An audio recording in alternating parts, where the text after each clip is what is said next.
So when did you get the hydrogen aviation bug? I love it that you're involved with Piasecki. I love John. I'm so sorry about Greg and his mother recently, Yeah, but yeah, that was really sad. it was, and I was so excited to see you in that picture. And I was like, "Oh, what are they doing up there in So the Pennsylvania?" so the the story on hydrogen is that the PA 890 Yep. was the Piaseki's effort to address this 10-point spec that I had for what was called the electrically powered semi-autonomous rotorcraft for organ delivery, or EPSROD for short. And Okay. they said, okay, we could do it. It's the PA 890. However, there's only one part of your spec that we can't meet is with battery technology, we cannot meet 250 nautical miles. I said it's absolutely essential. John and Fred was there too. Mhm. That you meet that part of the spec. Mhm. I was at that meetings that I first met Kyle Clark, and then I ended up. Kyle said they can't meet it, I can. So then I began backing Kyle as well as John, because I have enormous respect for Frank Piasecki, Mrs. Piasecki. I had the honor of having lunch with her, landing in their backyard, and all that kind of stuff. So extraordinary family. But in any event, we kept funding them, and then he came back and he said, "Okay, we can make it, but not with batteries. Instead, with hydrogen."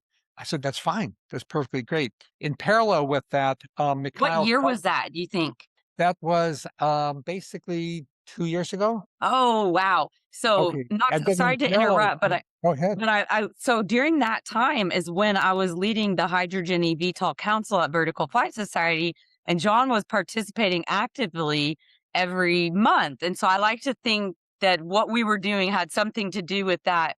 We are Um, one. This is what I'm trying to say in like this yeah, podcast.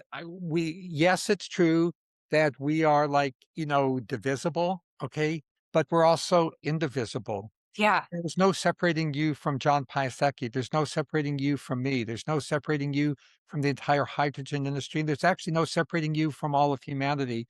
yeah. And same goes with me, same goes for all of us. So if we can all just get on this wavelength, okay, that yes, we are particles, but at the very same time, we are waves. Yes, Yep. we are particles at the very same time.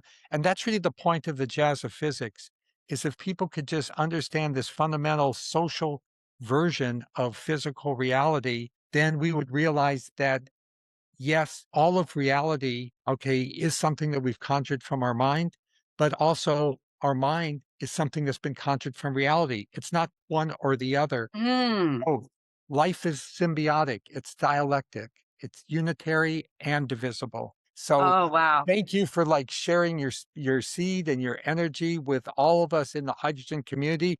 I am absolutely convinced that that is the future of aviation. Oh, that's so cool. Is that your hydrogen aircraft? Yeah. I love it. Oh, wow. Yeah, we're doing literally doing it like at home in a garage, That's the but way it to can do it. That's the it's way, the the greatest official pleasure it's to. the official flying car. It really can drive and fly and take off vertically. That is so cool. That's like New York City, right? Yeah, mhm, but it's actually in Nepal, and we wanna bring it to the United States.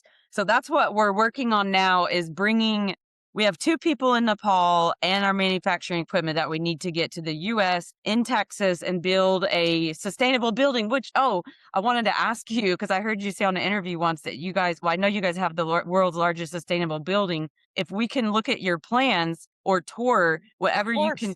Of Yeah, course, we it's wanna all learn free as much there. as we can. We are one. So, like, this Yeah, I is love the it. beauty of like Elon giving away all the IP of Tesla. Yep. So, like, totally, totally come to the Unisphere. We'll give you a tour of every single space in it. We'll share the plans with you. It's a Cool. super smart building. Absolutely. It's our pleasure too. We've now going next level, Danielle, in that instead of using lithium ion batteries for backup, we now use hydrogen fuel cells. So we use solar panels to dialyze water, which like there's plenty of, and we give it all back. We don't take any of it away. We give it all back after it goes through the fuel cell. So we use like, the sun gives us 10,000 times the amount of electricity the whole world needs every single day. So we use that abundance of free energy to dialyze water, separate into oxygen and hydrogen. And then we use the hydrogen through a fuel cell to separate the protons and the electrons to create proticity instead of electricity. The electrons swoop through the electric motors and match back up, and that's how we back up the entire system without using lithium Wow. ion batteries.